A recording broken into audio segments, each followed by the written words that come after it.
So it's an open educational resource, so OER. Anyone can look it up, Machine Shop Fundamentals, and it's just kind of a basic reading measuring tools. This is a lathe, this is a mill, this is how you can safely operate it. These are some tools. Wait, and you developed that, or was it something you Yeah. found? Yeah, no, I developed it.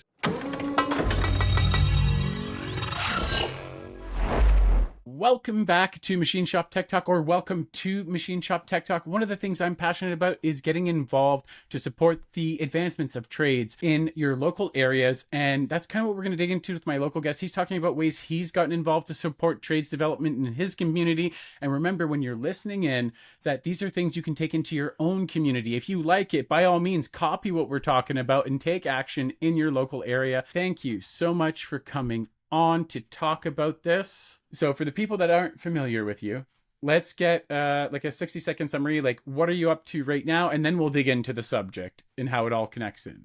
Yeah, so over the past year, I've been working on a project and promoting the skilled trades, specifically machining in high school. So what I found in the Calgary area where I'm located is we have a lot of high schools that have machining equipment, but they didn't have the consumables to offer credits to the students. And a lot of the times the teachers were welders or mechanics, and they didn't have the background to safely instruct some of the students. So that's kind of what I've been working on over the past kind of year and a bit here. That's why we're connected in the first place. Yeah. I was actually talking to Jason Roth and Keith Rude, and they were like, man, you got to talk to Tim, because they had nothing but amazing things to say about the work you've been doing. Glad to hear it. So how did it even come to be that you got involved with this? I know that's what you've been working on, but how did you even find a project like this? I guess kind of the inspiration from it started, I started in the trade in high school. So my high school didn't have a machining program. I went through something called the Registered Apprenticeship Program in Alberta. So I worked part-time, got high school credits, got hours with my apprenticeship, got paid. So I went through that program in high school. I got my journey person papers. And then I ended up teaching at SAIT, where I taught some night classes where I had a couple welding instructors come into the class, and they just said, hey, we have this equipment. Do you know where we can get tools for it? Do you know where we can get inserts for it? And then I just started talking with them, and I found out that they have a lot of equipment in the city. No one knows how to use it. So I started talking with them, connecting with some of the high school educators, and then it's just kind of taken off from there. I love that you had this opportunity, and rather than just shuffling the buck or saying, I don't know, you decided to take action on it, right? Like, not a lot of people in that situation would actually start taking action. I think that's why other people speak so highly of you. You've come up with other people, actually, and I can't remember their names right now. If I think of it, I'll mention it. But for those that aren't in the area, I know what SAIT stands for, but can you share what SAIT stands for? Yeah, SAIT is the Southern Alberta Institute of Technology. So we do the apprenticeship training for machining here. We also have a diploma program and a pre-employment program for machining. So if you're curious about getting involved in the trades and you're in the area, SAIT is great. If you're further north in Alberta, they've got NAIT up on the north end. Yeah. And every province kind of has a different area. So you started with this person comes into your class that you're teaching, and you made that connection with them.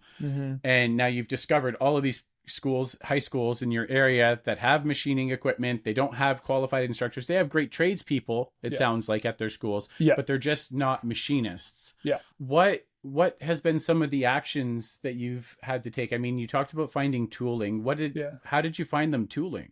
Yeah, so I kind of reached out to some suppliers. So Keith at Source Atlantic, Jim at Sandvik, just kind of, just asked people, hey, do you have extra tools? Like, I applied for a grant through SAIT. So I had some time off to work on this project. There was a little bit of a budget as well. So I said, hey, this is going to high schools. Do you guys have anything that, you can donate to the schools or can give us at a really low cost? And industry in Calgary really stepped up. So In Situ Machine, they're a portable machining company. They donated a whole bunch of tools.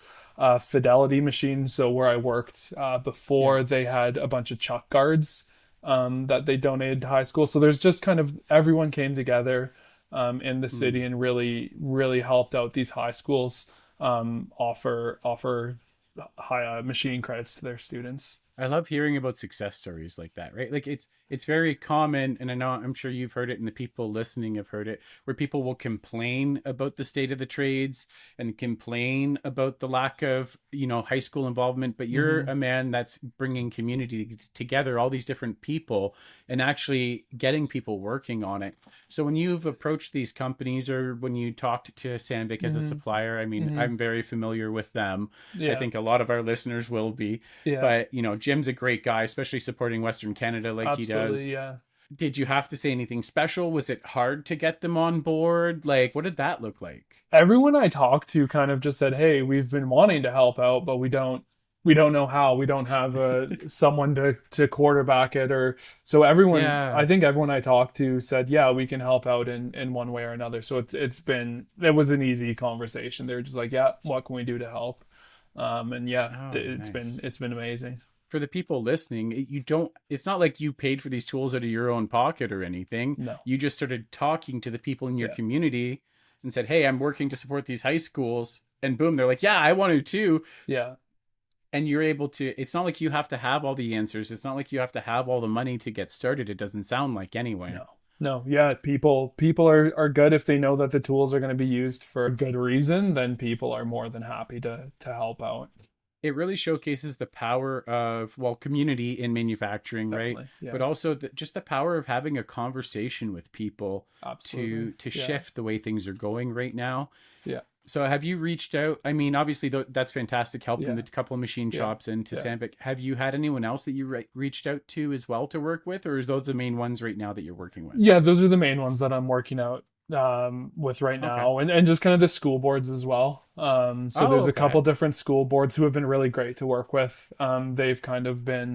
They've been really supportive of the program. I Yeah. know, giving their teachers time off to come to SAIT to do training, giving them time during the day. Oh. Yeah, so we had so the teacher so there was I guess three kind of initiatives with this program. One of them was the Mm, tools, one of them was the teacher training, and one of yeah. them was I went out to the high schools and gave presentations about machining with a desktop Haas mini mill kind of thing. Yeah. Yeah. Um, so yeah, the teacher training was amazing. So the teachers were fantastic. We had some online training first, and then Yeah. after the online training, they came to the campus at SAIT and got some hands-on training. And then I went Yeah. out to the high schools and kind of gave them a quick rundown on the machines that they have, because every high school had a little bit of a different setup. So just making sure that they're comfortable on the machines that they have. Did you have to do any convincing of the teachers to want to take the training, or how did you get them to even start with the online and all of that stuff? The teachers were super easy to convince. They wanted to do Really? it. A lot of them had this equipment sitting in the back of Yeah. their shop, and they're like, we really want to use it. We just don't know how to use it safely. There Yeah. was a little bit of convincing on the school board level. Safety was a big thing that they were concerned about, especially with lathes and the Yeah. rotating equipment. So that Yeah. took a little bit of convincing, but other than that, the teachers have been, yeah, they've really wanted to take part in the training. That's so cool. So you kind of touched on all the different areas. So what Hmm. what you mentioned that you did online first. Hmm. What did you cover in the online Yeah, so portion? it's an open educational resource, so OER. So anyone can look it up. Machine Shop Fundamentals. Okay. Is So that it's something is that something I can link down below the video for Yeah, yeah, people? absolutely. Okay. I can send you the So link we'll for put the that. link down Yeah. there. Perfect. Yeah, and Okay. it's Machine Shop Fundamentals, and it's just kind of a basic reading measuring tools. This is a lathe, this is a mill, this is how you can safely operate it. These are some tools. So Okay. it's kind of there's videos, there's interactive elements.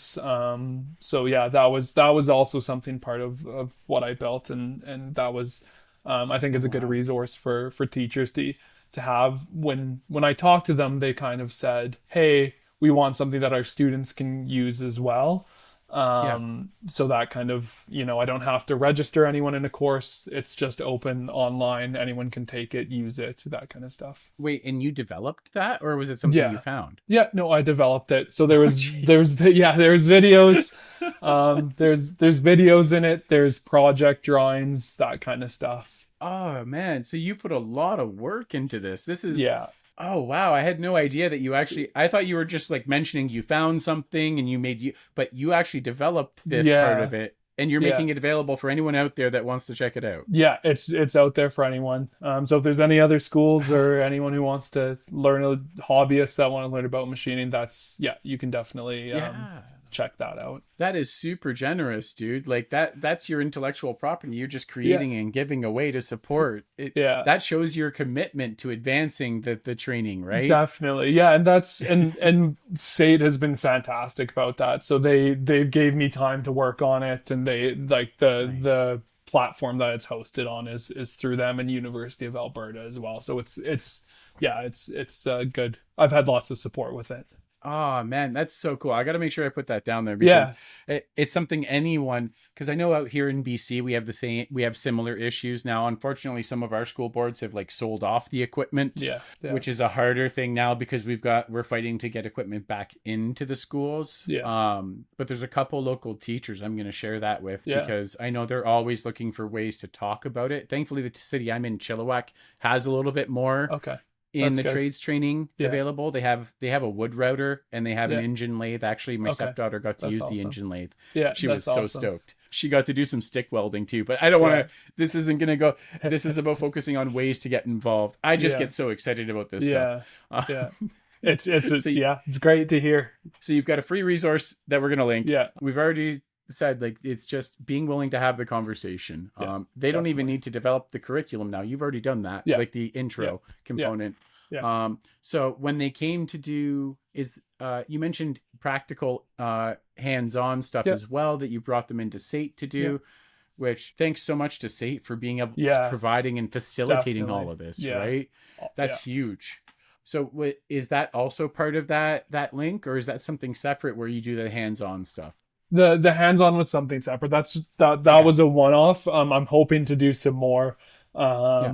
kind of maybe early next year or summer next year, depending on how Yeah. schedules work out. So yeah, there's more plans for the teachers that are kind of interested, that have the equipment at their schools. That Yeah. is so cool. So, what's been something surprising for you? Surprising, like in a good way, that you didn't think you were going to get to experience as part of this project, maybe. I think working with the high school students has been amazing. I'm I'm an instructor in post secondary, so it's mostly adults that I'm teaching.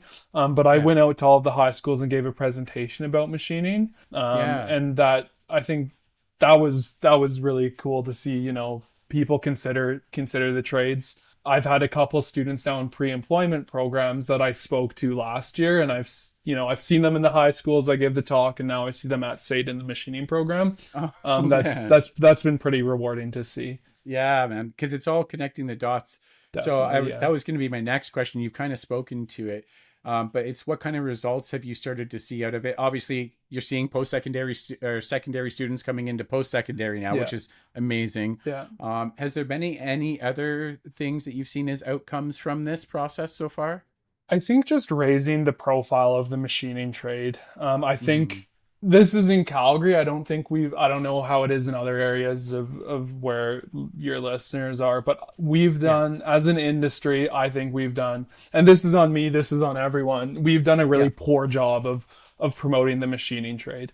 I spoke to over 500 high school students, and Wow. I started each presentation by saying, who knows what a machinist is?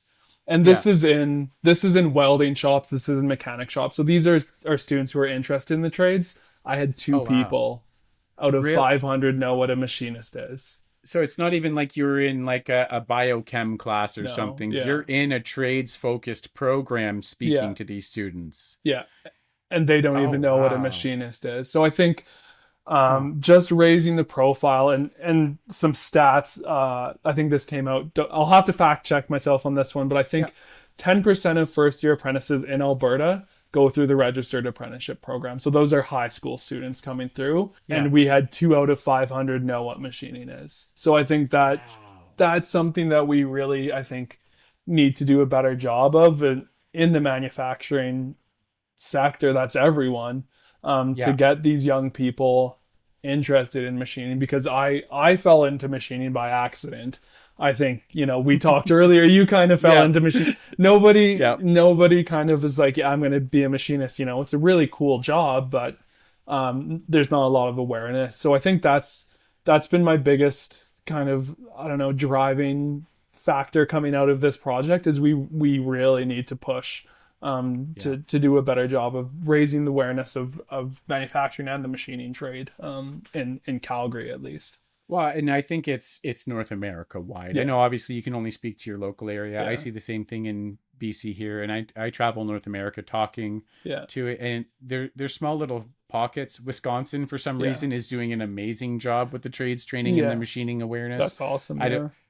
There's like so many different programs there, but most areas are seeing a lot of the same thing, man. Mm-hmm. But I like what you mentioned, and we'll kind of tie up around here for the conversation. It's everyone in machining, especially, but manufacturing as a whole, being more vocal.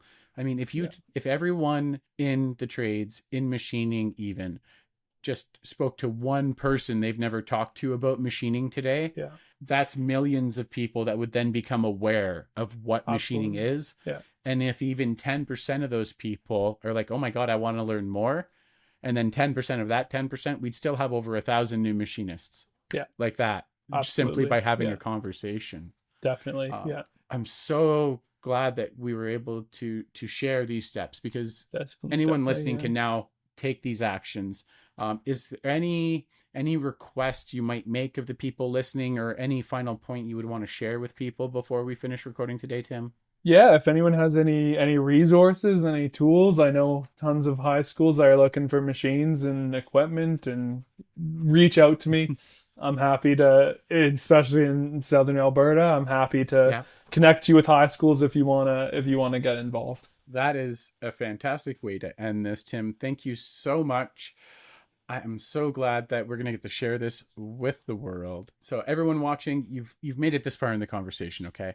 So do me a favor, drop a like and a subscribe on the video, or a follow, depending on what platform that we are on. If you want to get connected with Tim, I'm going to put his contact details down below, the ones he provides, so it's going to be okay to reach out to him that way. He's not going to be weird about it. And we're going to put those resources down low, so take advantage of those resources. And to all of my machining friends that are watching, keep your spindles turning and earning.